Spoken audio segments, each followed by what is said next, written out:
इस वक्त की बड़ी खबर आ रही है अंता विधानसभा चुनाव से, जहां बीजेपी ने अपना प्रत्याशी आज घोषित कर दिया है।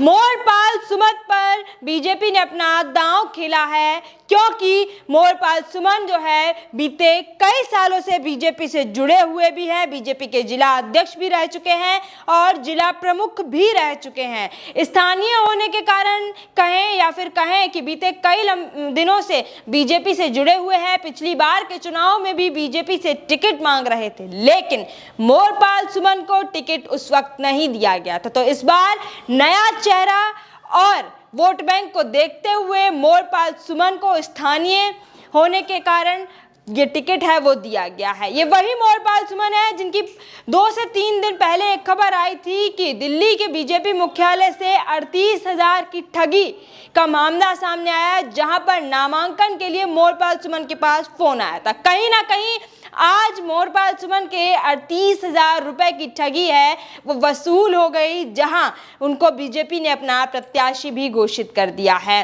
कहेंगे कि प्रभु की कृपा है वो मोरपाल सुमन पर बरसी। यहाँ पर देखते हैं कि हम अंता में सबसे ज़्यादा माली समाज का जो वोटर है वो वहाँ पर है, तो कहीं ना कहीं मोरपाल सुमन भी इसी जात से आते हैं और ये फैक्टर है वो काम कर सकता है। त्रिकोणीय मुकाबला हो गया है, क्योंकि यहाँ पर तीनों पार्टियां अपना दमखम है वो जोरों शोर से दिखाएंगे। बीजेपी ने जितना लेट अपना प्रत्याशी घोषित किया है उतना ही सस्पेंस भरा कहेंगे ये जो पूरा समय था बीजेपी के लिए, जिसके बाद आज सस्पेंस थम गया है और मोरपाल सुमन पर अपना दांव खेल दिया गया है।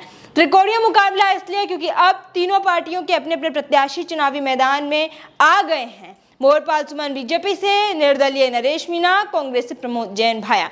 यहाँ पर वोटर्स की बात करें तो यहाँ पर 2,26,000 के लमसम जो है वो वोटर्स बताए जा रहे हैं, क्योंकि यहाँ पर जो है सबसे ज़्यादा वोटिंग अगर कोई करता है समाज तो यहाँ पर माली समाज है। तो यहाँ पर हम देख रहे हैं बीजेपी से भी माली समाज से वोटर चुनावी मैदान में है और वहाँ प्रमोद जैन भाया भी जो है माली समाज से ही आते हैं।